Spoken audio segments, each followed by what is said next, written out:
monthly second meeting of City Council, October 19th. We welcome all people that are in attendance. At this time, Councilperson Gary will say the invocation. Please stand and please remain standing for the Pledge of Allegiance. Mr. Gary.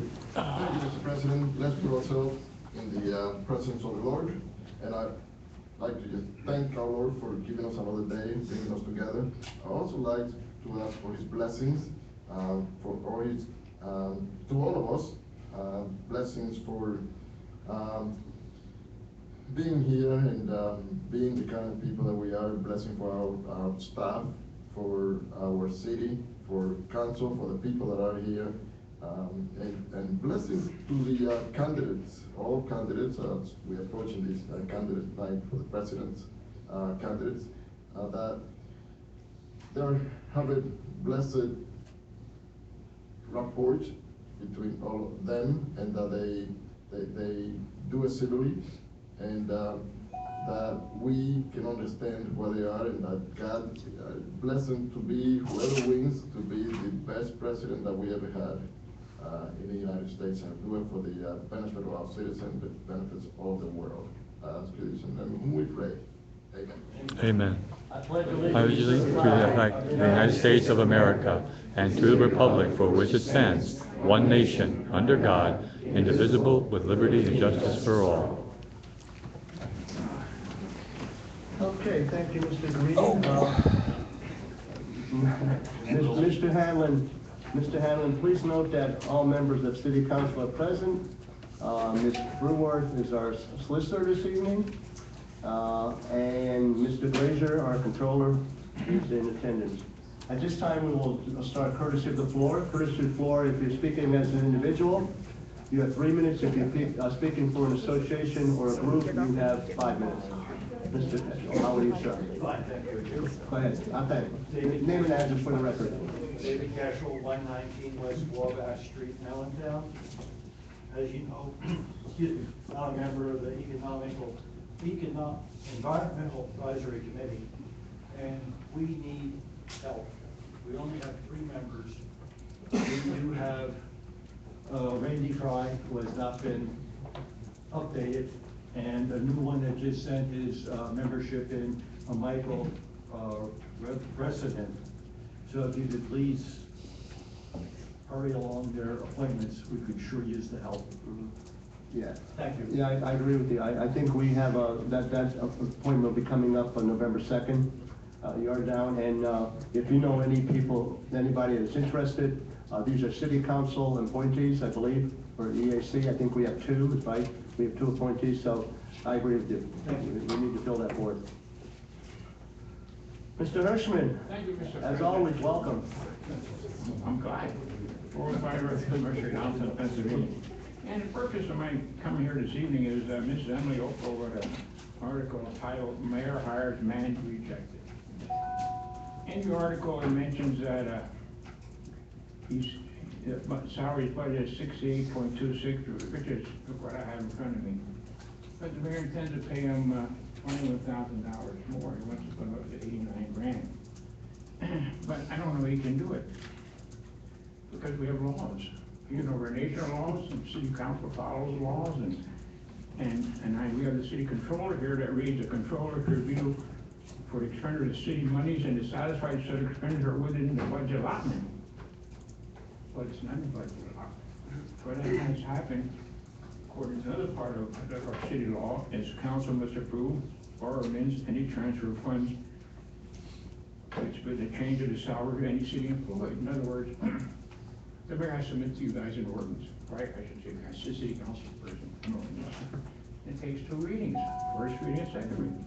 So I'm asking city control, will you be paying Mr. Walker with the mayor? No, Mr. Hirschman, you have to ask me. Mr. President, And then you I ask the city controller, we have laws, the nation laws, we're city laws. Will the city controller pay Mr. Walker $89,000? And this was below it this morning. Okay. And that's your question, Mr. Blaze, you want to respond to that at this time, or you want to take it under advisement? Well, I take it under advisement. I certainly want to consult with the solicitor before taking any, if any, action. Well, there should be action. You do follow the law. You took an oath of office, right?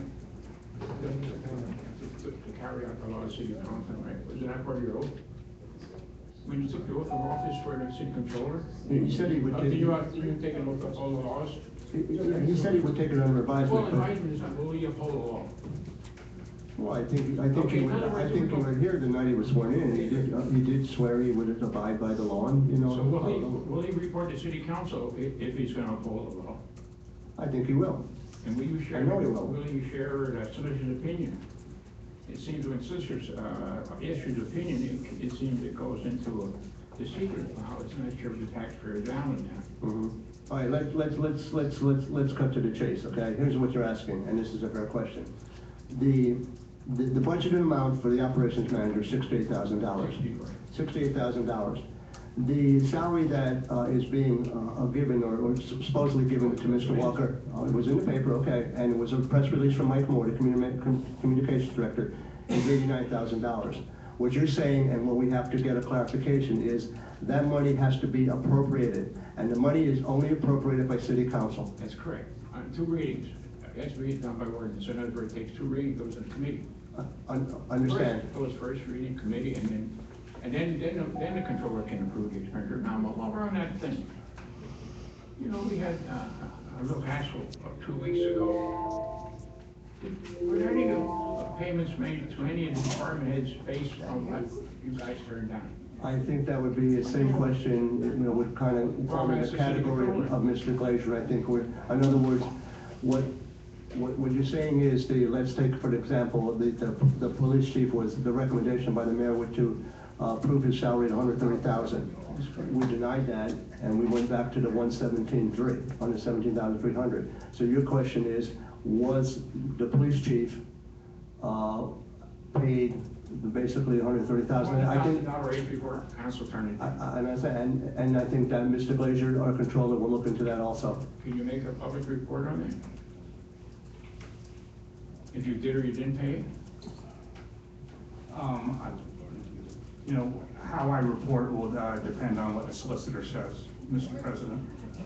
Mr. Hirschman, don't go away. Mr. Hendricks has some information that would be valuable to you before you sit down. I'll listen down. In response to your question, Mr. Hirschman, I want you to know I did have a LAWSAR submitted today to find out that very question from the solicitor's office. Thank you. We'll be waiting that, and I would appreciate it if they would also forward that to Mr. Glazer. Okay, thank you. Thank you. Thank you, Mr. Hirschman. Yes, ma'am, welcome. Hello. Name and address for the record, please. My name is Brenda Randall Green. I live at 1109.5 Liberty Street in Allentown. Thank you. I had a stroke about 2 years ago, which prevented me from returning back to my nursing job. I am a survivor. I lost my main source of income and my house was in need of repair. I entered into a program for low-income homeowners that was offered by the city. A year later, I deeply regret this action because of the extensive damage that was done to my property by this program. It took almost a year's time to complete the plumbing and the work to be done on repairs for my property. I'm a little nervous. During this process, I had attempted several times to get in touch with Scotty, the city inspector, to report that the work was not done. I complained about the worker being left in my home at 12 o'clock a.m. I complained about improper ventilation that was done in my basement, which caused me and my family breathing problems. I complained about the new leaks in my bedroom and my kitchen. Scotty came to my house and he told me he was going to inspect the work. Instead, he went to the bathroom, he left out the back door and never returned. Scotty had signed that the work was done, but he never came back to address the complaints that I had. Appointment was made by either party to meet up, and I never got to meet them. They never showed up. I contacted Carmen, his supervisor, to inform him about the problems that I was having. Okay, he informed me that he was going to hire an inspector to come out to look at my roof because he was told it was the wall of my house and not the roof. He hired an inspector, they came out, they looked at it, they said that the roof was not done properly. It was not up to the NCR standards. They made points of things that needed to be addressed. They gave me the report, they sent a report to Carmen. I waited for someone to contact me, no one contacted me. Again, I made an attempt to go through the chain of command to contact Scotty, Carmen, Mario, the roofer, all.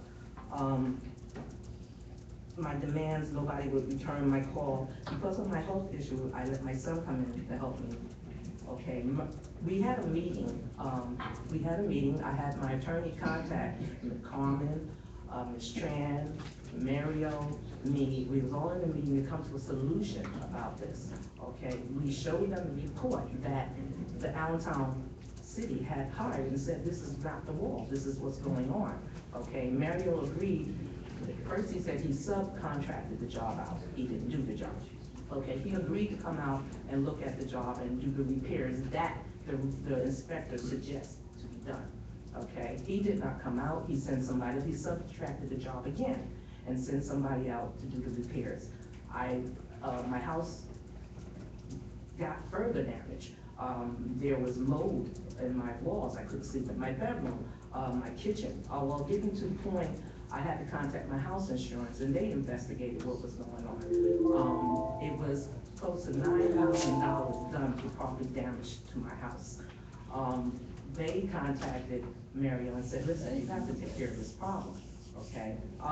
To get to the point is, when I finally contacted Carmen and I said, listen, this is not being taken care of, there's furthermore damage going on, he informed me that a meeting was set up and that he has nothing, he quoted, we are done with you. We have nothing to do with you, okay?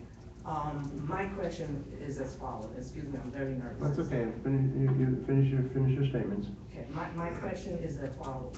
How can you hire a contractor to work on a house and not follow through? How can the city back these contractors? They come to work on the house and then they don't follow through to see if the work is done properly, okay? Was the city involved in collecting the money? I had to take out a second loan on my house to pay for the work being done, and the work wasn't done, okay? How could the case be closed when there's further damage? There's more damage done to my house because of the roof not being taken care of. This has been going on for a whole year. It caused me to move out of my bedroom because of the mold. It's caused me to shut down my kitchen. I have health problems that I need. The kitchen, I'm a severe diabetic and stuff. It's caused me and my family a whole lot of problems. In contacting Carmen and the city, they was very nasty to me, very disrespectful, couldn't get no answers.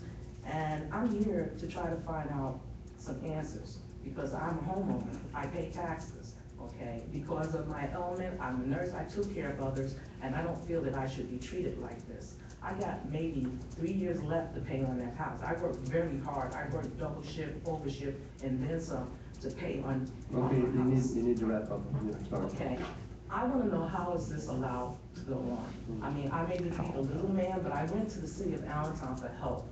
And I trusted them that they was going to help me. Instead, they ripped me off. I'm $9,000 debt more to my house. I had to pay an inspector that they sent out to redo the work that was never done. That was $3,000 more. I'm in debt to them for $7,500. That work was never done. I need this to be investigated. Okay. Thank you. Do you have, Shannon, you want to reply, please, or go ahead? Sure. I will look into this issue and then we'll get back to you. Can you come over and give me your name and phone number? Shannon's in the Community Economic Development City Council. Department. Yes, ma'am, go ahead. Hello, my name is Courtney Newcomer. I live at 1621 West Turner Street. You might want to bring the mic up down a little bit. Thank you. Before I begin my remarks, I would like to let you guys know that I have a document here with over 100 signatures from city residents in favor of inclusionary housing. So along those lines, I would like to let you know that I've lived in the Lehigh Valley for my whole life and have family going back in this area for generations. Growing up, I heard my Nana and people of her generation talk about Allentown as a hub for retail, going to Hess's, for employment, working at PPL, and where they went to socialize at events like the Great Allentown Fair. A lot of history here, and I heard a lot of great stories. As I grew up, my parents started bringing me here for events such as a photography exhibit at the Allentown Art Museum, or to see a production of the Civic Theater. When I was 13, I discovered the record store that was across the street from Civic Theater and the coffee shop next door to that, and I was mind blown. As a 13-year-old, I was like, Allentown is a cultural oasis. This is amazing. And then when I got my driver's license, I was like, yes, now I can spend more time in Allentown. So I started taking night classes at the L-Tri-C campus and spending time at Double Decker Records. And I was fascinated by this city, which in my mind showed me this cosmopolitan life being played out against the backdrop of my Nana's stories. I found this mashup invigorating. Walking around Allentown, I heard different languages and new music. I smelled new foods and saw signs that I couldn't read. People on the sidewalks smiling greeted me. I heard music blaring out of windows as if it was something to be shared. It was exciting and interesting and different. And so I rented my first apartment at 11th and Allen. On one side, I had a neighbor who would make empanadas for me, and on the other side, I had a neighbor making me zucchini bread. So who doesn't love that? So I've lived here for 5 years. And the point of all this is to say that I'm excited to see Allentown investing in itself again. And I hope that it'll be a hub for culture and retail and employment as my Nana knew it and as I know that it can be.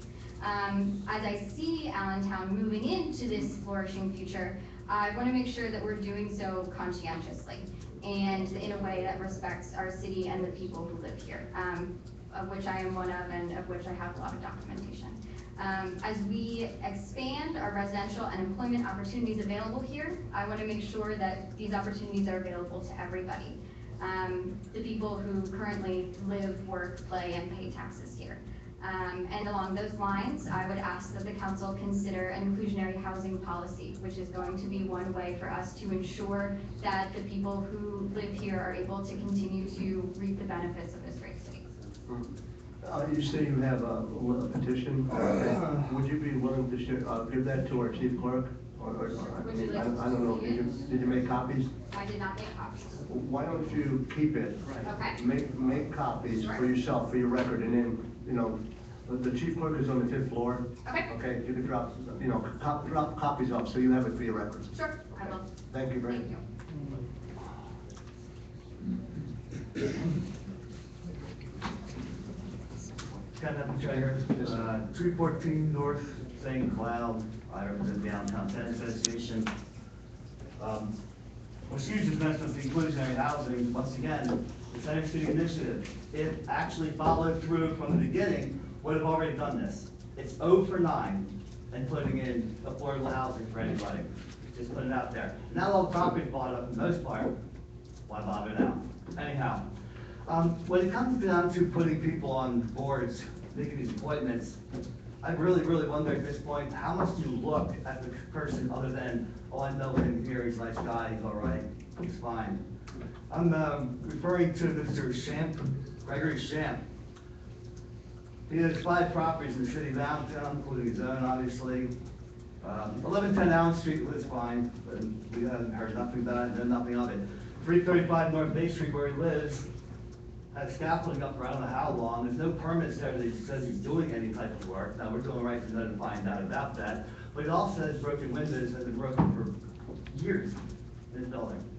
And most of the property looks pretty good, but if you stop and look at it, you know, because it's just there. 1337 Chew Street, the front porch looks really disrepair. It also had several windows that are broken, a piece of board up over one. Then you have 25 North Madison, that property actually looks fine. And then there is 1043 Green Street, which didn't ring the bell at first, but then I finally realized that's the property I can see directly out back of my house when I lived at 11th Street. The one that they shut down twice. The one that the police have been to dozens and dozens of times. And I know the tenants aren't necessarily Mr. Shamp's problem, but they are his problem. If he takes a look, we don't hear anything about properties of other people. You know, he doesn't vet who goes in there. He's out for the money, that's it. And I find it hard that this guy is gonna sit up there and make decisions and tell people that, not sorry, we can't give you a waiver on that, you gotta do this. Meanwhile, he didn't get a waiver, he didn't do anything. He's not getting permits, he got a stone wall in that's illegal. He's got scaffolding that's been there forever. And just saying, when we pass through a lot of these people though, and I hear everybody across the board, 7-0, 7-0, 7-0, 7-0, all the time. I'm just wondering how, besides knowing the person, knowing he's a nice individual, which I did not come off of that, after reading, but not coming out of it feeling that at all. But I just wonder how much you look through these people before you pass them through. Another thing quick, and I'm not trying to blast you out there, but the Allentown Housing Authority, seriously, to send Dan Barrel a message is like Miles to do this and throw it in the garbage can, because that's where it goes. You go to your higher ups here in legislation, which the reps in the city said they can't really do nothing, so we go to Pat Toomey, the federal agency guided by HUD. Pat Toomey's office said, oh, well, give us complaints before it's Dan Barrel. Well, so you think we didn't do that already? We didn't just start this 2 days ago, you know? They know who we are over there because we've already gone after them for their own problem. But seriously, there's got to be somebody to contact other than Dan Barrel directly. I'm asking you to please find me somebody that we can contact that's above him. That crap that he tried to spill out about the 700 building, I went there again yesterday and asked people, and 11 different people said they got bed bugs in their apartments. But yet he tells a news person or somebody else, I forget who he told, one single apartment had bed bugs. Riley, really? Come on. We all know that the problem in several buildings. Gross Towers, Towers East, Walnut Manor, Lawrence Court. You know, and here comes winter time coming. Can't wait to hear how many problems the housing authority has at that point. I get it, their funds are cut. You know, I get it, their hands struck on how much money they have. But you know what? Now I'm telling you more, stop the BS already. Just tell us how it is. We're all adults, we can take it. We know there's money's not there. That's the housing authority to step up and say that they have no handle on this anymore, because this is ridiculous. I encourage all of you to go visit the 700 building, and the tenants that are sitting outside. It's a very nice week this week, so that's why. They're covered.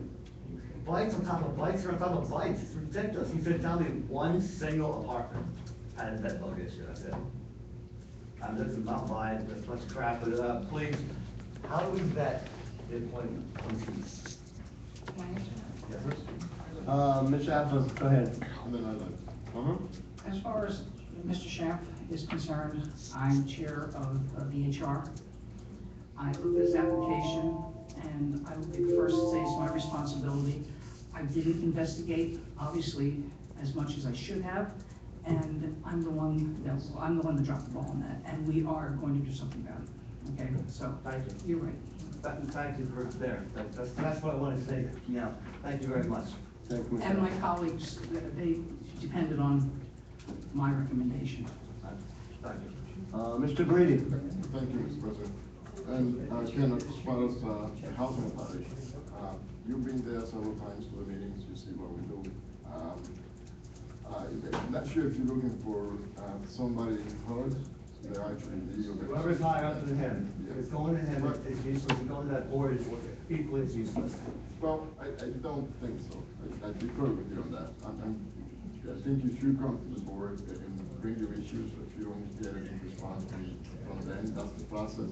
And in addition to that, as you know, we have been working into this issue for years. So they just keep coming back, and it's difficult to get rid of, you know. No, I understand that. And we have done almost everything possible to do that. You know that. If we, you know, we hire a company who just, that's all they do. They go around from building to building, but new people come in and they spread. So it's very difficult to get rid of backdoors. But please come back, and you know, we'd love to work with you as the board, in addition to whatever Dan and Farrell is doing. I just appreciate that if I need something above him to Well, contact. we can work on that as well. So it doesn't just get thrown. We can work on that. Thank you. Thank you, sir.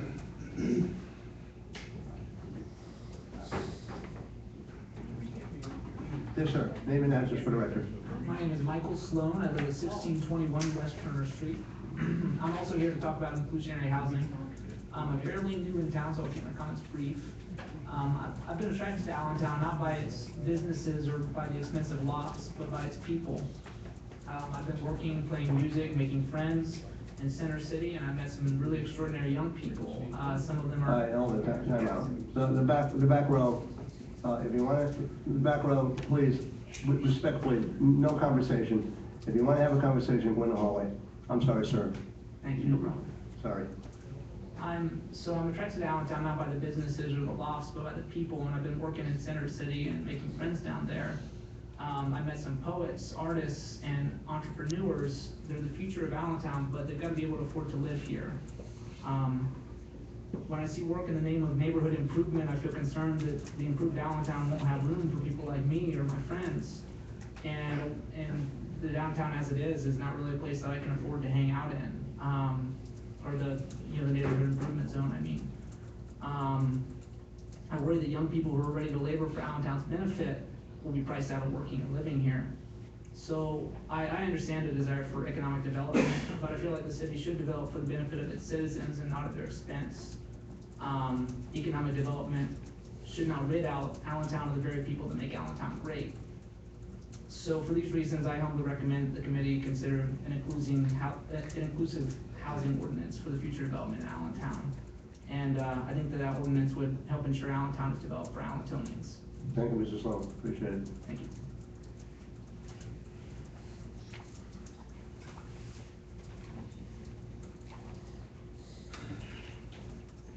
Hello, Mr. Pearson. Dennis Pearson, 942 East Tillman Street, Allentown. You know, when I read about the so-called reappointment of Mr. Walker as to the community development, I just wondered how it could be done. Now, if you have a long-time employee who was somehow turned down for his position, and you had the same setup in another department for a certain time, that could make sense. But for a person that was hired before he was officially to be hired, to be called back into service later on, where's the tenure? Isn't there somebody else within the department to serve in the interim before they could get a new appointee? And Mr. Hirschman alluded to the fact that if the salary of that position is $69,000, that is the step in which that person would come to office anyway, not having any experience. So why is he moving it up to a higher thing? So it just makes common sense that person should not have been brought back. It was council's wish that he not be taking over the department. And since this is a so-called pseudo head of the department, it should not have been done. And as addressing the issue of Allentown's future, Allentown, for other reasons, also went down. But Allentown went down like any Rust Belt city when the industries around us, in us, started to close or move away and pull the shenanigans. Not until we create an excellent industrial base of industry that can produce, add to, because there's a certain type of industry that only adds to the economy 7 times. There's other type of industry that adds to the economy 3 times.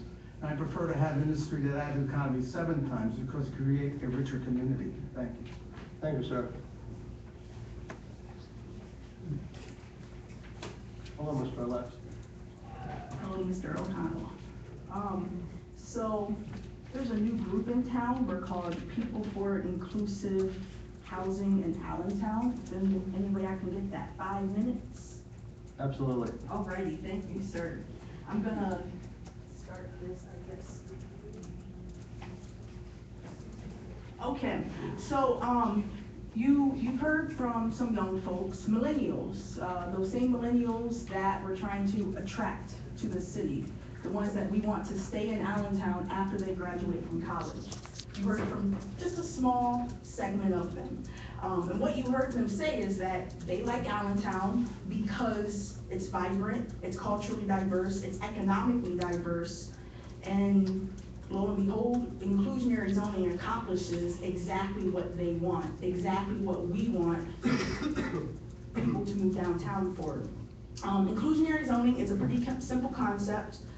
Basically, a percentage of inclusionary dwellings are set aside in a building. They're not clustered together, they're spread throughout. And in return for including these inclusionary units, the developers receive some benefits, such as density bonus, fee waivers, fast tracking the permitting, and other incentives. They vary.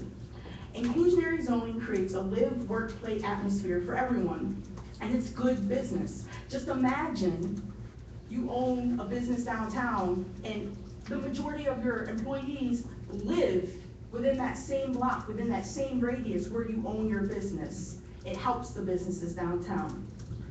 Residents from all income levels become entrenched in the success of Allentown. They become entrenched in the Arch Walk, in the Symphony, and all the great things we have going on downtown. They become part of it. Inclusionary zoning is not new. It's not something that this group of citizens made up. It's over 4 decades it's been around. The first draft of an ordinance happened in 1971 down in Virginia. In Allentown, in Pennsylvania, there are 19 municipalities that either have an inclusionary zoning enacted or drafted. There are 400 municipalities throughout the United States that have some form of inclusionary zoning. And of course, some of them are the big ones, the New Yorks, the DCs, the Chicagos, the Bostons, but then of course, some of them are the smaller ones here in Pennsylvania. So if you're wondering, because I've heard this a lot, so people who don't like inclusionary zoning, they say, we already have enough affordable housing. We don't want more public housing. We don't want more subsidized housing. That's not what inclusionary zoning is. It's workforce housing. Think about that waitress you love at the Hamilton or the Roar or wherever you go downtown. She's cool, you guys joke around, you got to know her a little bit, she got to know you a little bit. Inclusionary housing, inclusionary zoning is for her. If you look at the guys who are pouring the concrete, laying the bricks, it's for them. The secretaries in our school district, it's for them. It's for people who they barely make enough to kind of get by, but they make a little bit too much to really qualify for much of the public assistance that's out there. That's inclusionary zoning. It's the workers who serve us every single day and puts them as part of that pie, that collective pie that we want everyone to get a piece of. Mixed income communities, which inclusionary zoning creates, thrive. It's all hues, it's all languages, it's all income levels, all together working with each other. And I know every single one of you want this. I know none of you want downtown Allentown or the waterfront to become this gated community for the affluent and the exclusive. None of you want that. No one here wants that. But unfortunately, sometimes wanting and hoping and dreaming is not good enough. You need policy. You need something on paper that states we as a city are committed to making sure we have a mixed income community. And that's what inclusionary zoning does. So in front of you, you have a copy of an ordinance. We're not expecting you to pass an ordinance written by a group of citizens. We're not expecting that. We gave that to you as an example of what could be accomplished. We basically just took the best practices from other municipalities, but in general, that ordinance is modeled after the State College ordinance. State College. State College, yep, in general. And I can email you that specific ordinance so you can kind of match up what's what. But the one thing that's different about what we pulled together is I hear Ken every city council meeting talk about blight. This ordinance addresses blight and creates mixed income communities because a developer would have the option to take a certain percentage of the construction fees that he or she would have used to build inclusive homes and invest in, say, the redevelopment authority, or if you guys have set up a fund that could go out and fix those blighted homes. So it combines what is needed the rehabbing the homes with also the mixed income communities. So once again, we're not asking you to pass this specific ordinance. We're asking for the conversation to begin. We're asking for you, as council, working with the Community and Economic Development, whoever ends up being in charge, to develop an ordinance. And I didn't mean anything by that. I just really don't know. So I hope it's you. But to develop an ordinance to address this. Maybe take some things that we wrote and use them. So that's what we want. Maybe there needs to be a committee meeting in which we're on the agenda to do that. I don't know. That's all. Thank you very much. Thank you for the 5 minutes. That was cool. You're welcome. You're actually 35 seconds over, but that's okay. We would have given, I would have given you another minute or two. That's okay. But no, thank you, Ms. Miller. Thank you. Yeah, thank you very much. Dr. McGuire, go ahead. Given that the city has,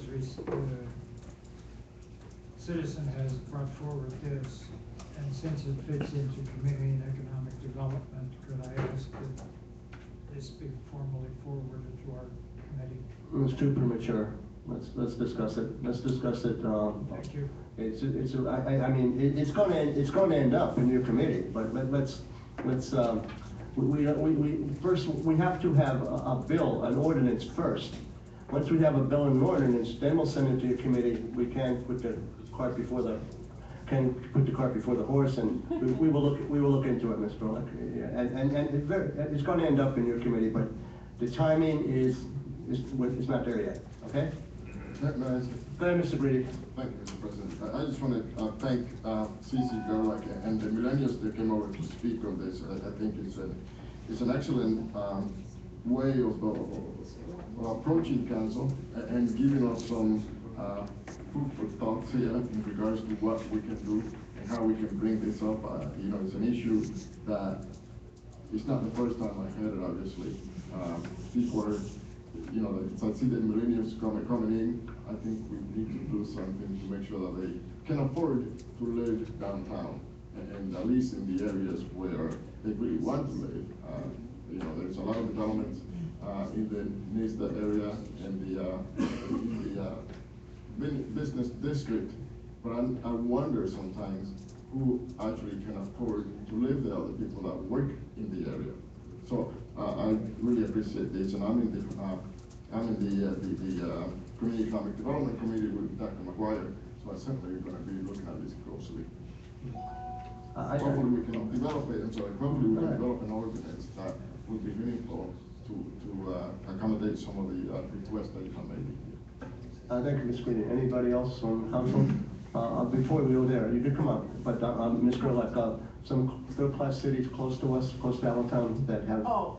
Let's see, we have Lancaster, that's the main one. That's the initial one I looked at. That's comparable to Allentown. Yeah. Mm-hmm. And well, since you addressed me, we don't exactly need that specific ordinance to be in front of the committee, we just need the conversation. It's a template. Mm-hmm. Yeah, I understand. so make a conversation. Yeah, I understand. Okay, yeah, yes, ma'am, come on up, ma'am. My name's Jeanette Augusto. I'm at 118 South 6th Street, right across the street from Tower 6. I didn't plan to speak. As Cece said, we're not looking for anything official. We want a conversation, and we want to be included in the conversation, because it seems that anytime changes like these are made, Tower 6 and all this, we don't find out till after decisions are made. And we're affected. I live right across the street from there. I could never afford that place. I used to work for the state of New York, and I had to retire because I had a head and neck injury. I can't afford it. I'm lucky to live where I live. And a lot of times when you see blogs or just people talking about Allentown, it's so negative, and they talk about all these lowlights in Allentown, and there's working people in Allentown, and we want to stay here. I came here because I like it here. But it seems I keep getting pushed away every time something new is here, and we don't know till after. We do need to have these conversations. We want to be included. We want to be a part of the decision making, or at least, have a foot in and just to know what's going on in our city, because we are Allentown. This is Allentown, you know? And like I said, right now, I was forced to retire. I applied for low-income housing, and they tell me I don't qualify because I'm below poverty level. This is the truth. Wow. Below poverty level. And it's like, where do I fit? Where do I fit? I did put in my work. I work for the state. And this is what I get, only because of a dumb decision I made to keep working after I got hurt and decided, let me just work part-time so I could keep working. I like to work. What happened? When I did have to, they went by my part-time salary, so now I'm stuck in the group below the poverty level. So just, we want to be included and we want to be able to afford something here. Because I work hard, I pay taxes, and I put into what I'm getting. My prescription insurance is triple what it was last year, not double, triple. I made a few dollars, a few extra dollars legally. I made a few dollars last year, and I did a commercial for an oxygen company. I made a few dollars now. I lost my Medicaid because of that. Because I made a few extra dollars. I'm not working, it was just a one-shot deal. So now it's like, little things like this that people don't think about, that affects how I get money for my rent, how I get money for my groceries. So yeah, I want to be able to live here comfortably. Well, no, I want to say something first. For not wanting to speak, you did an excellent job. You did a fine job. You did. And Mr. Greedy, go ahead. I'm sorry, I didn't get your name, but I'd like to talk to you. You said you applied for public housing and we're told. No, I was applying for some low-income housing, not public. I'm on the list for public housing. I have neighbors who've been on the list for 12 years. But I've been on lists where I have been sent a letter told I don't qualify because of my income. I don't qualify for low-income housing. And you applied that at the Allentown Housing Authority? No, Allentown Housing Authority, I'm on the list. But after the horror stories I've heard about dealing with Allentown Housing, I doubt very much that. I'd still like to talk to you, especially with the last comments you made, if you don't mind. All right. Okay, so if you give your phone number to the city clerk, please. Thank you. Mr. Kolka, long time no see. Welcome, sir. Always good to see you. Likewise, we've been awful busy. I wanted to say that I haven't been here in a while, but the spirit in the room on both sides of the podium is great, and thank you all for that. I didn't plan on speaking either, but I wanted to say, a lot of you know me as an advocate for the homeless, and I've talked a lot with many of you about homelessness and affordable housing. And I think it's a real shame that in our country, we have two different terms that are not the same term and have very different meanings. We have affordable housing and we have market rate housing, right? And market rate housing is not affordable housing.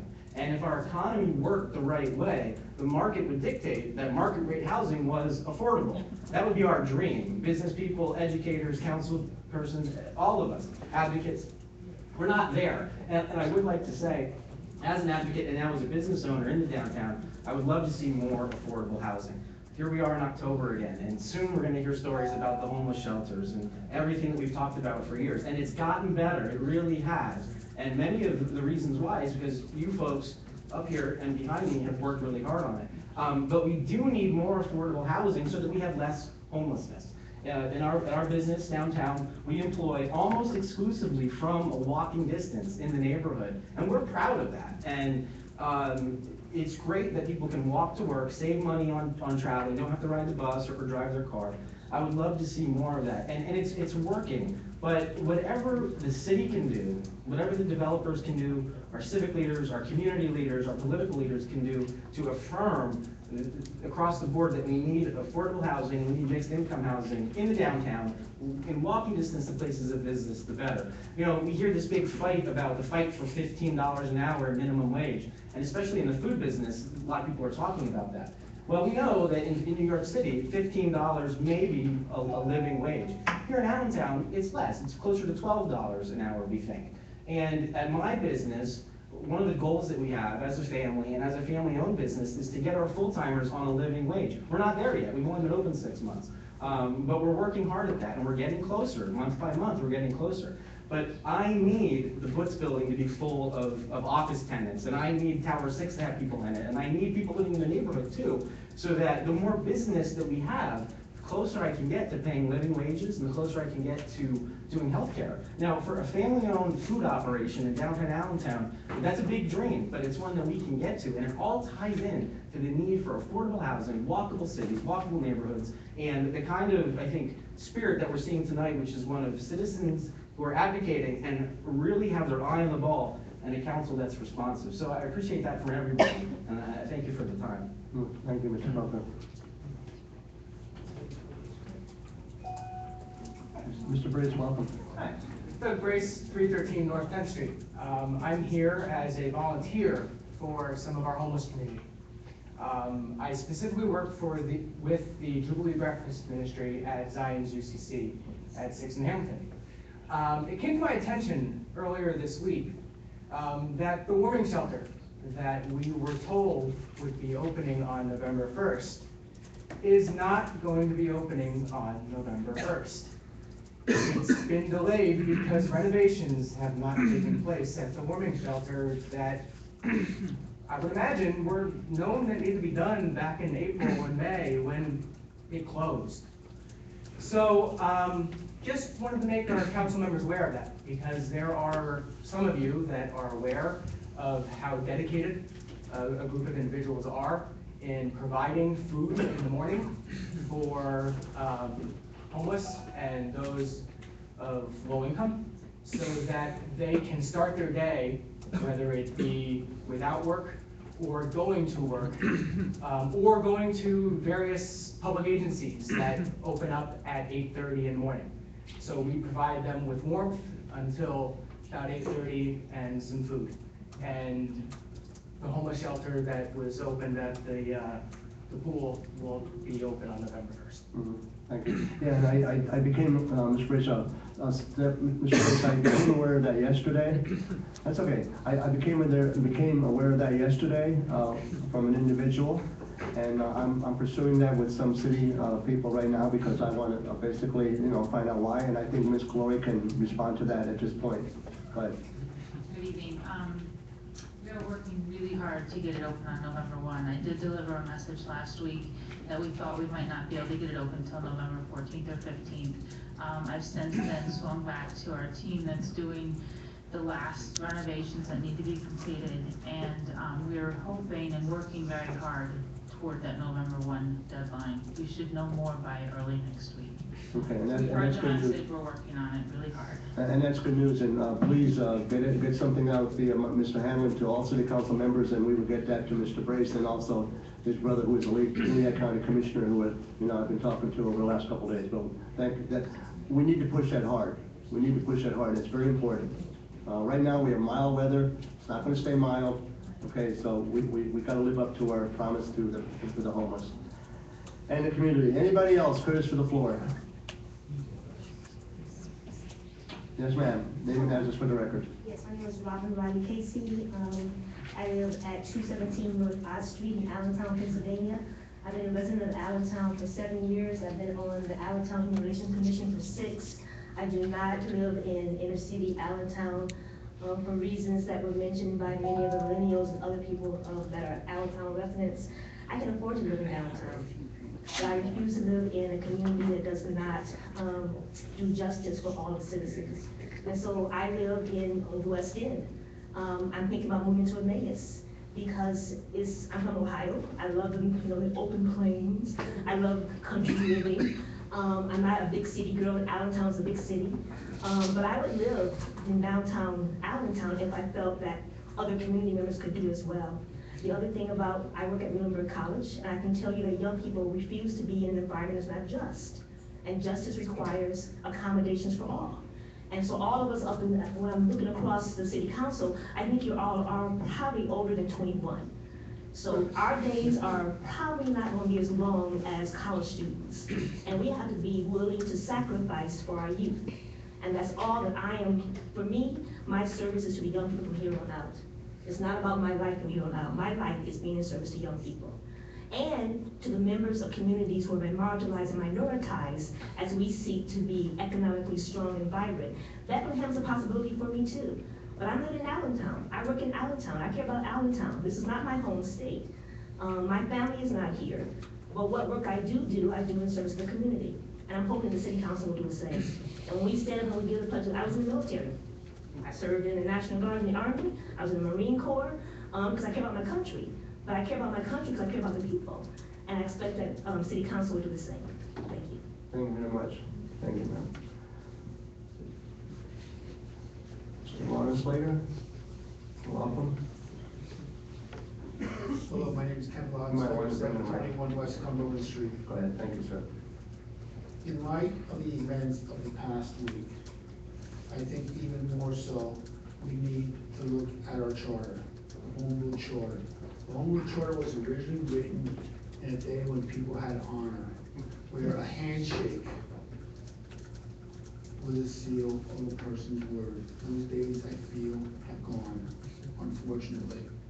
I don't know what it takes to do a Home Rule Charter, to redo it. I heard that it takes a referendum. Who does this referendum? The city council, and if so, can it be done by the next election, which will be in April? If it takes a petition from the citizens, let us know.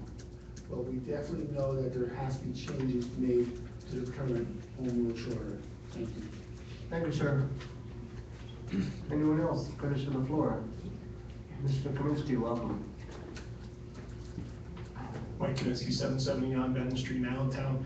I just wanted to second his comments. I've been here before and railed for us to go to a council manager system of government because it's a lot better to have the control in the 7 people in front of me than it is to have it concentrated in one power.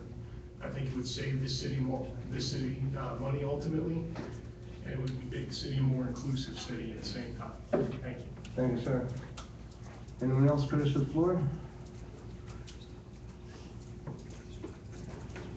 Mr. Trimer. Thank you. I'll be very brief. That's okay. Name and address for the record. Robert Trotner, 1921 Old Street, Allentown.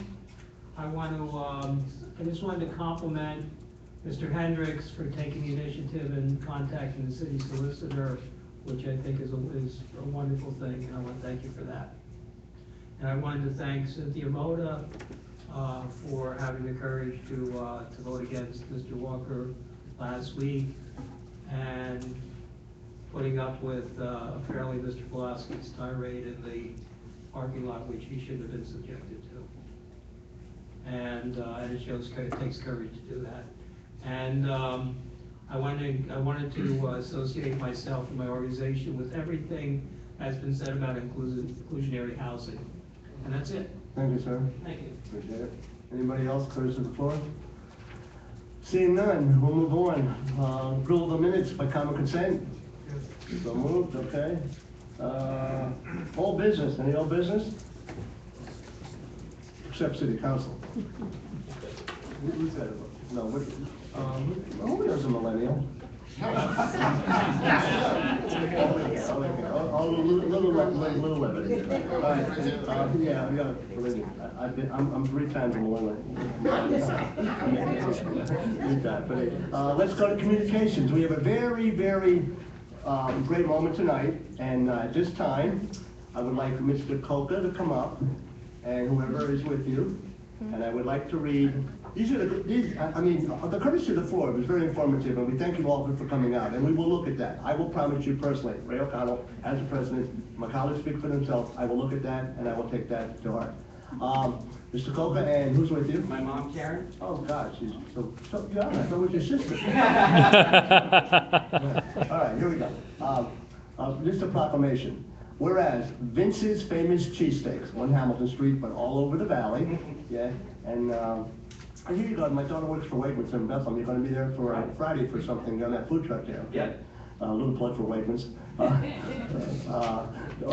I got to get serious here. Vince's Famous Cheesesteaks announced on September 14, 2016, a new partnership with United Way of the Greater Lehigh Valley and Whereas Vince's Famous Cheesesteaks, the United Way of the Greater Lehigh Valley partnership will benefit the children of the Allentown School District.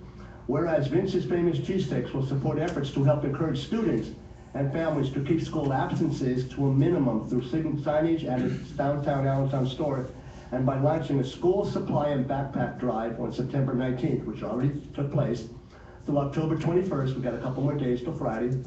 Whereas Vince's Famous Cheesesteaks believe that the city can truly succeed if its students continue to struggle.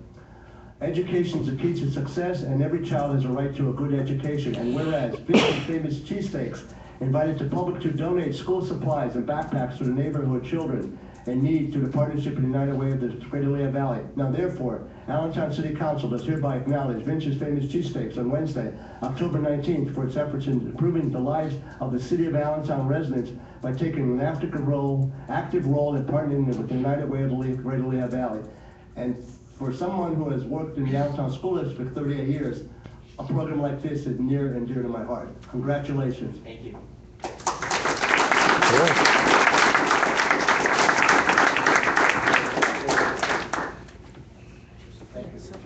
Nice meeting you. Watch your steps, Rick. Yeah, wait, let's down quickly.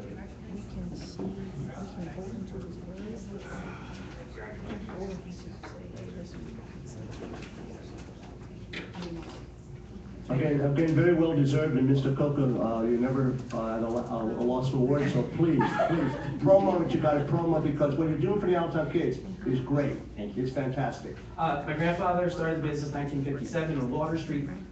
Doesn't exist anymore. That whole neighborhood's gone, redevelopment. Here we are again, redeveloping. Pop went to 9th grade, dropped out because he struggled a lot in school, had to go get a job, had to work, but always believed very strongly in education and was a student in the Allentown School District. My father, his son, graduated from William Allen, went on to the Culinary Institute of America in Hyde Park, New York, and I went to Parkland because no one's perfect. So anyway, Emily, you don't have to tweet that. Anyway, we are very committed to the school district succeeding. We do believe that the city won't reach its full potential unless the kids are not hungry, the kids are not missing school, and the kids have the things they need to make themselves successful in school. So for all of those reasons, and many more that have to do with our life of faith in our family, and with our commitment to justice and our commitment to the city, we're honored to be able to have a business downtown and try to use that business to bless people. This is one of those ways, and 6 months from now, maybe it'll be something different, but we're working continually to try to be good civic partners as business owners. So thank you so much for this and for the work that you are doing. Thank you, sir. And I'd just like to say how proud I am of my son. Absolutely. Thank you very much. You mean your brother? Yeah.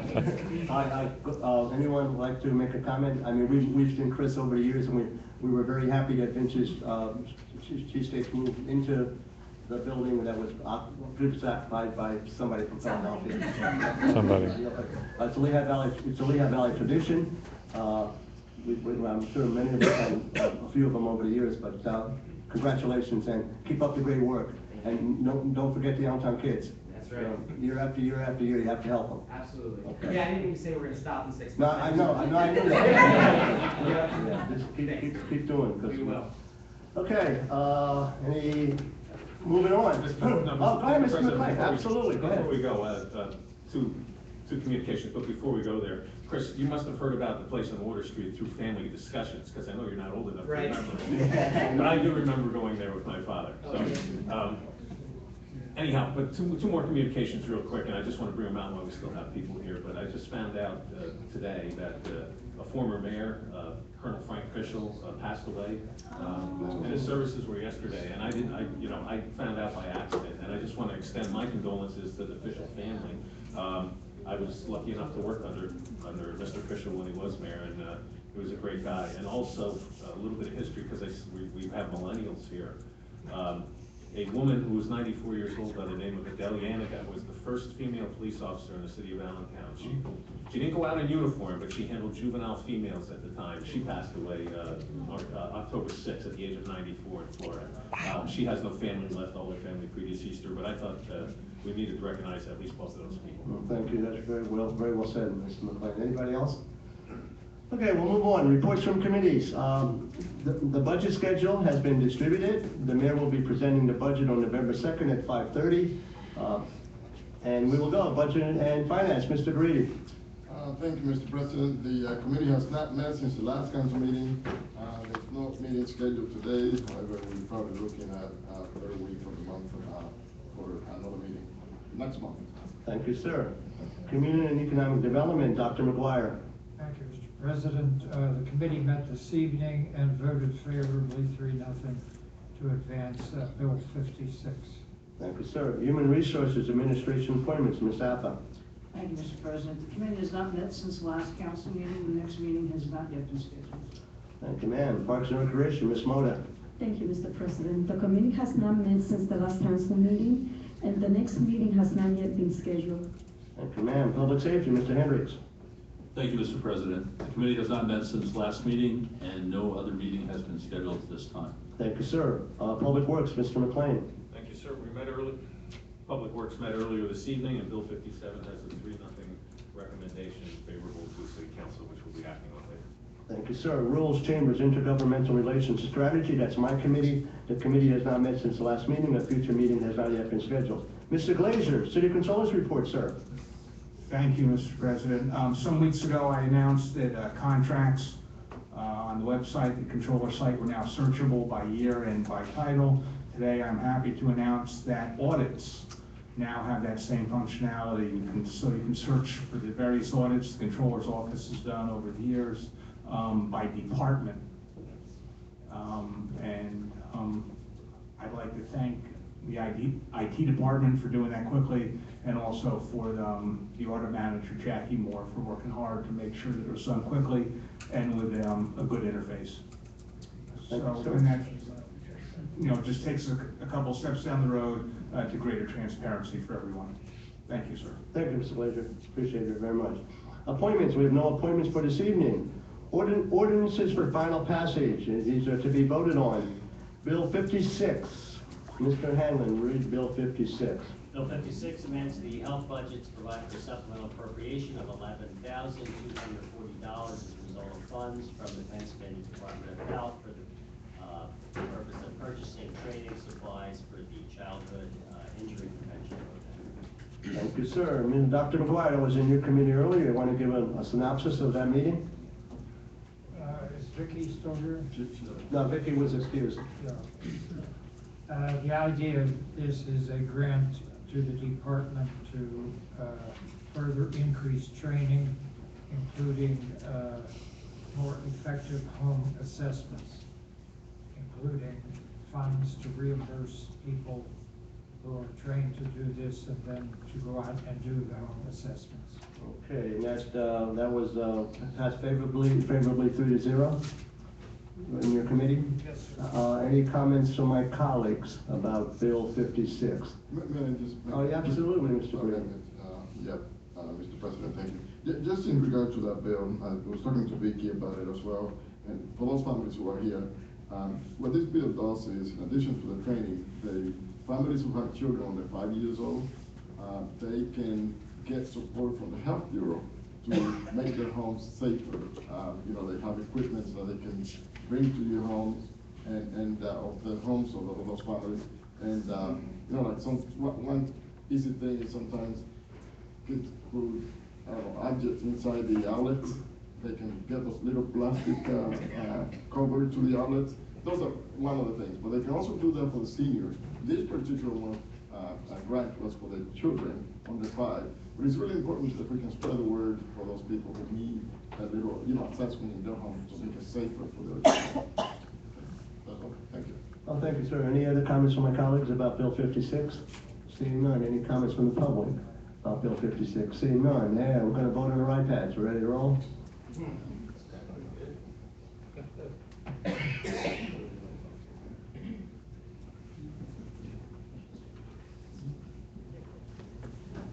So let's pledge here. Computers, what are you? Yeah, what is that about? Okay, ready to vote? No, hold on. Oh, no, there's no hurry. There's no hurry. Cheryl. It's not me, it's the iPad. Zero comment. Leave that over and then come back in. Did you join? Yeah, I joined. You're younger than me, so you probably don't know this, but I thought like in contacts, you don't need to put names, phone number, email. Yeah, I gave up. Okay, everyone vote? Mr. Allen, call the vote, or tell us the vote. 7 Okay, Bill 57, Mr. Hanlon, we'll read Bill 57. Bill 57 amends the 2016 capital fund budget to provide for supplemental appropriation in the amount of $999. This is a result for payment in lieu of tree plantings that will be used to purchase new trees. Okay, thank you, sir. Mr. McLean, that was in your Public Works Committee? Yes, Mr. President, it was, this is the new wall that's being built at 15th and Sumner Avenue. They couldn't plant the required number of trees, so in lieu of that, it's a donation instead of the 3 trees. I think for the public, tell them what they're going to build there at 15th and Sumner. I think it's very exciting news. 15th and Summer. What are they building? No, Turkey Hill. Turkey Hill, I'm sorry. I gave credit to the wrong company. No, Wawa's being built out on Hamilton Boulevard. But that's kind of I found out about that tonight. That's 15th and Summer, the old Oldsmobile parking lot. With a car wash. Huh? And a car wash. And a car wash. I think so. Okay, interesting. Right, we're moving. Okay, ready to, any comments from my colleagues? Mr. McLean, that was passed favorably through the Zoom committee. Comments from my colleagues, seeing none. Comments from the public, seeing none. Mr. Hanlon, we will vote. Mr. President, I have 7 yeas and no nays. Thank you, sir. Okay, we'll go right into resolutions for final passage. Mr. Hanlon, R166, 166. R166 is a sewage planning module for Tower 6 at the southwest corner of 6th Street and Hamilton Street. The resolution indicates that we have sewage capacity. Okay, and Mr. Messenger will come up, and you'll know what my question is as soon as you come up. Always the same question all the time on this. And I think he said it already. Mr. Messenger, welcome. Do we have sewage capacity? Yes, we do. Okay, that's all I need to know. Okay, that's easy enough. Any comments from my colleagues about R166? Any comments from the public about Resolution 166? We will vote. Thank you, Mr. Messenger. Pretty easy.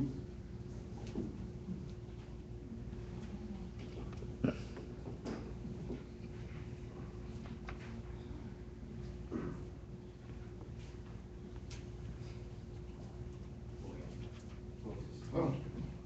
Mr. President, I got 7 yeas and no nays. Thank you, sir. R167. R167 is a sewage planning module for the Strata 3, and that's at the southeast corner of 6th Street and Linden Street. Okay, Mr. Messenger, go ahead and explain that. Basically the same thing, it's for 9,600 gallons a day, and we have plenty of capacity. Plenty of capacity. Okay, thank you, sir. Any comments from my colleagues? Just one question, Mr. Messenger. You reviewed this 26 pages, correct? It's like 135, really, if you look at the whole. Okay, so we just have the condensed version. We have the Correct. Okay. When is that gonna be completed, Mr. Messenger? Strata 3, probably within about a year. It'll be started in a few weeks, I believe. Oh, that's the one across, by the Symphony Hall. Symphony Hall, Yes. Symphony parking lot, yeah. Oh, he hopes to be done by the end of, end of 2017, December 2017, from what we were understanding. Okay, any other comments from my colleagues about R167? Comments from the public? Seeing none, we will vote. Mr. President, I have 7 yeas and no nays. Okay, thank you. Thank you, Mr. Messenger, as always. Mr. Hanlon, R168. R168 approves certificates of appropriateness for work in the historic districts, and it's work at 538 Tillman Street, also known as 645 North 6th Street, 229 North 12th Street, and 1502 West Turner Street. Okay, thank you very much, Shannon. You want to give a little brief overview of what's being, what they're requesting, and, these come in front of us all the time. Go ahead. Okay, sure. So the first one, the property located at 538 Tillman Street, is proposing to maintain the sign that's been installed on the window. This did go in front of HARB, and HARB is making several recommendations, but is recommending that it does move forward with their recommendations. I think you have those details, I can read them if you'd like. Basically, they're proposing to maintain the sign that was already installed. I think it's something that someone identified after it was installed, and so we still take these issues before HARB and before City Council. The sign reads Smart Fix. The sign covers about 40% of the window, and that meets the zoning requirements.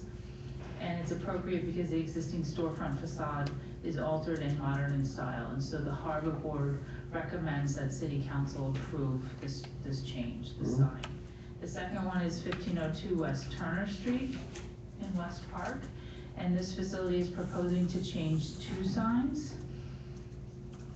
The signs will have red, white, and green backgrounds with dark or other dark color lettering.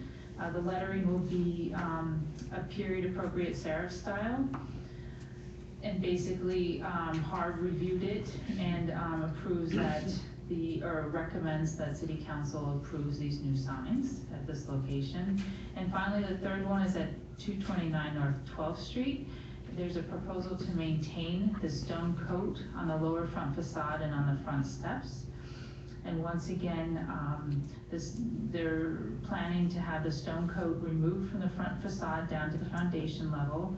2 basement windows will be installed in their former locations. The 2 original window grates will be reinstalled. The foundation level will be parched with stucco to create a smooth surface. And the owner also has to remediate a violation that was presented to them. So once again, based on all of these details, HARB recommends that council approve this plan. Thank you very much for the details. Comments from my colleagues? Comments from the public?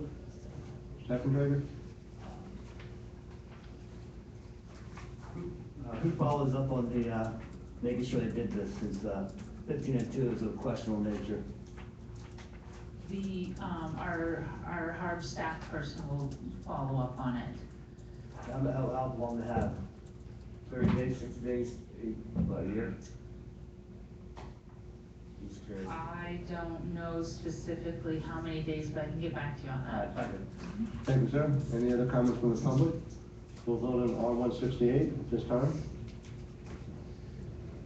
Mr. President, I have 7 days and no days. Well, we're getting quicker. It's good. Mr. Hanlon, R-169, please. R-169 authorizes the following properties to be acquired by eminent domain by the redevelopment authority of the city of Allentown, if necessary. The properties are located at 509 North 7th Street and 448 Hanover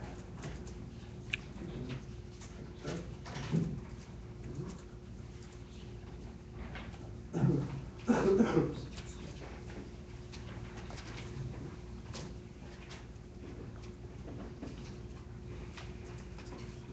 Okay, we're getting handouts here about blighted property removal process. So we got 2 properties, I'll just go over. Go ahead, sir, introduce yourself. I'm Tom Broadhead, I'm the community housing coordinator. Thank you. Just go over, we have 2 properties tonight, we've been working on them for a while, just going over the process. So the properties that go into this are ones that have extensively been notified by building standards of violations. They've been cited, etc. We then go to our blighted property review board and also our planning commission for initial determination of blight. After that point, we send out a letter that kind of more serious than our previous notice of violation that says you have 30 days. If you do not address the problems at this property, the city can proceed with the process that may end in us taking the property. 30 days, no response. Our properties get to the point where we're going to certify them as blight, so we return them again to the blighted property review board and to the planning commission and say, these are the properties last time, we've re-inspected them, they're still in the same condition with no work being done. And that brings us to where we are at tonight, where we're bringing them before city council, and if you also approve the certification of blight, then we will go to our redevelopment authority and put it before them in order to take them. So Carmen's gonna say up top. Welcome, Carmen, how you doing? 5907 first. Yeah, go ahead, that's fine. Okay, wait, 5907, started in 2012. We posted on safe structure. There was a fire in 2013. Then the owner passed away. And we sent notice to the heirs of the property. You know what, we don't need all the dates. Okay. Okay, we see the pictures. I mean, there's all the dates here, you have all your documentation in line. I think it would be encumbrance and to go through all the dates and know what's going on. There's no improvement, you give them time. All right, so 509 North 7th Street. Excuse me, we see that. And then 448 Hanover Avenue, you went through the same process? Same condition, no improvement. I see 1, 2, 3, 4, 5, 6, 7, 8, 9 there, and the other one, 1, 2, 3, 4, 5, 6, 7, 8, 9, 10, 11. So you did, Ms. Roy and Carmen, you did your homework, so thank you very much. Any comments from my colleagues about these two properties? I just have one. Let's go over to Mr. McLean first. Yes, sir. I had noticed that the first violation was 2012, it's just a shame it takes so long. It does. Some of the problems with that one specifically is to actually deliver the notification and give them the lawful 30 days to respond. Especially in that situation where he was deceased, we had to deliver it to every one of his children that was still alive. So going through that process to really get the legal proof that we have given them every chance to come forth and take care of it, that definitely was one of the snags in the timeline. Thank you. Okay. Mr. Grady. Just, once you acquire the property, so we are successful, do you have any plans for that? Any other, especially the one on Summer Street? Well, we'd like to rehab them. We're looking at low income or market rate, et cetera, housing. They would have to go through the redevelopment authority. Of course, they would see if anyone's interested for a bid, but there's nothing in concrete yet. Who rehabs them? Do you use some of the assisting agencies, or do you bid it out? How does that work? It'll be bid out. Right now, HADC is doing 6 properties. You can check them out on Liberty Street. 3 or 4 of them are right on there. And they also have a couple that they completed the rehab on that they have they have a first-time homeowners program that are up for sale right now. You're working with ABC, are they doing anything? Not currently, maybe before my time, but right now. ABC has rehabbed a couple properties in the last couple of years. And so once the properties are acquired, the redevelopment authority will come together to look at the property, look at the condition of the property. We might get a structural engineer's report for the properties once we own them. And then they'll make a decision on the best way to proceed. Most likely it will be to RFP the property, and anybody in the community, whether you're a developer or individual property owner, could come forward to respond to the RFP. We put restrictions on properties based on the funding we use to acquire the properties. Most of the funding we have available is the HUD Community Development Block Grant funding, which then puts restrictions on the end user. But that decision ultimately hasn't been made yet. We're still kind of a few steps before that decision needs to be made. Ms. Grady, yeah, and I'll go to Ms. Mona. Very interesting though, and Mr. Hendricks and I were talking it. They're not city residents, isn't it? Very interesting, okay?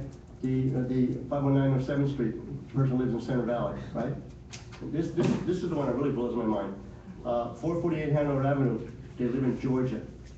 They live in Georgia. Good, do what you're doing. Ms. Muller.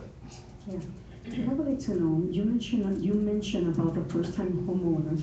So I know that first the property have to be fixed, but with a first-time homeowner, does that mean that if people go through that program, those properties they can get if they qualify?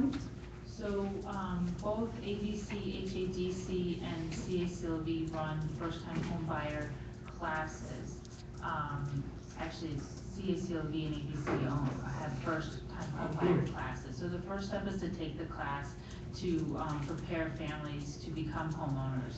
And then the properties that we redeveloped with partners around the city to get them prepared for someone to move into them, then those properties are marketed to those homeowners. So we try to connect the dots so that the people who have taken and successfully prepared to be a homeowner through the classes then are marketed those properties. And so there's entities, CACLV, HADC, ABC, and then NHS all work with low-income homeowners or potential homeowners to get all of the financial packages in place in order for them to qualify and then ultimately buy homes. Okay, thank you. And to advertise for HADC just a little bit, if you go on their website and see the houses now that they've restored from the ones that you're looking at there, it'll be pretty amazing. My last question. Oh, go ahead. Go ahead.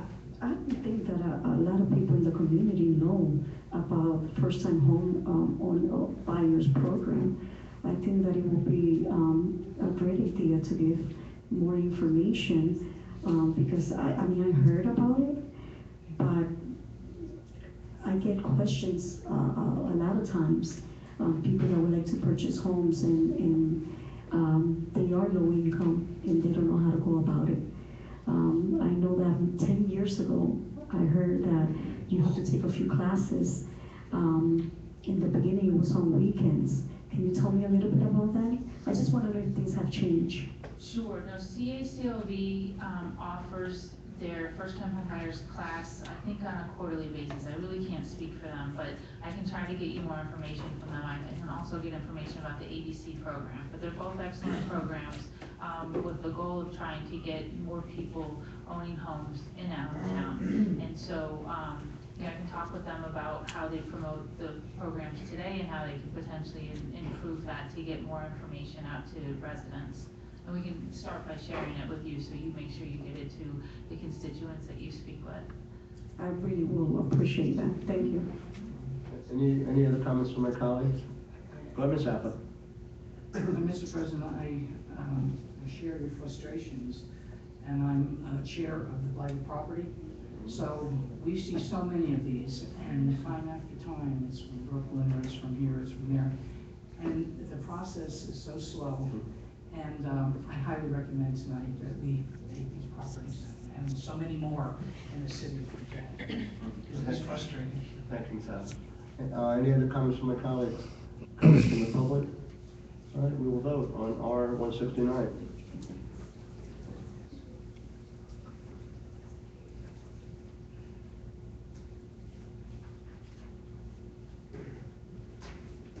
President, I got 7 yeas and no nays. Thank you, sir. Ordinance for introduction, there are none.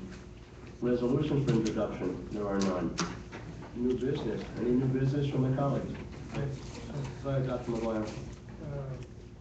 Apropos of the documents supplied to us about the inclusionary housing standard, even though there's no ordinance, etc., I really feel that I would like to have that formally recommended to our committee for consideration and discussion.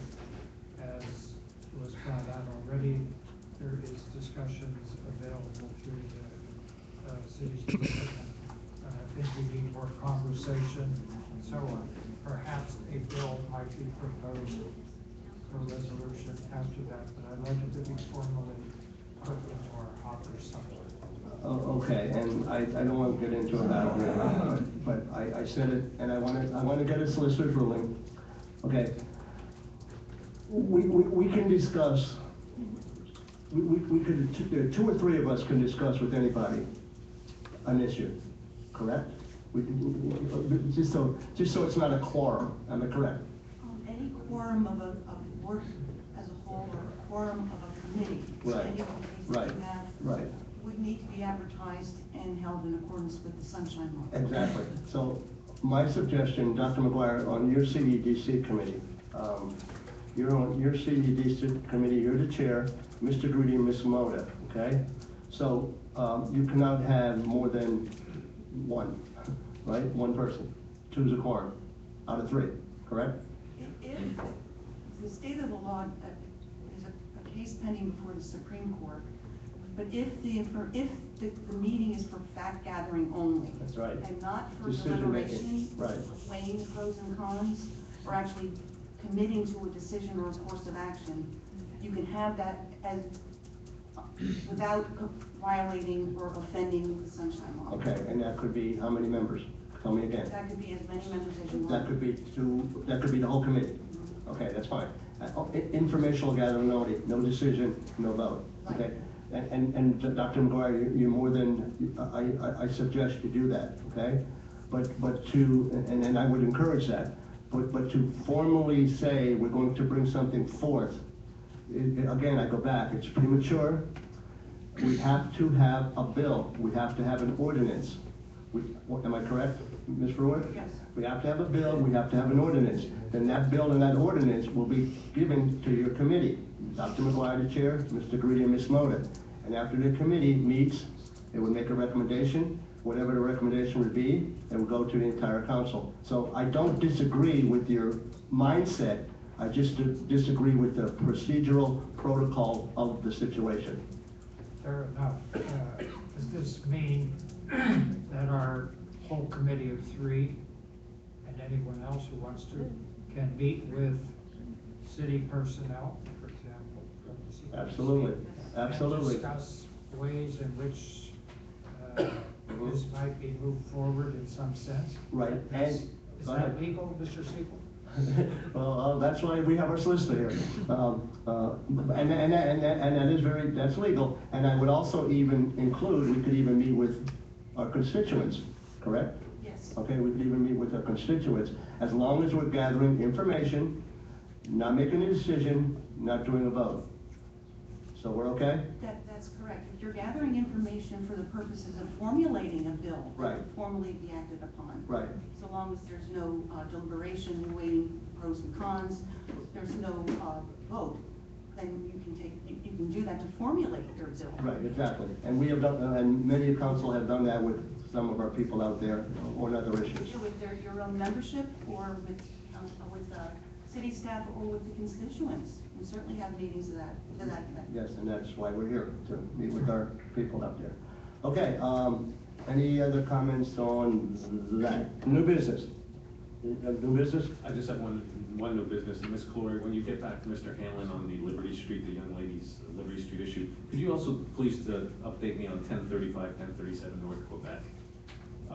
The status on that one. It's another blighted property. Okay, any other comments?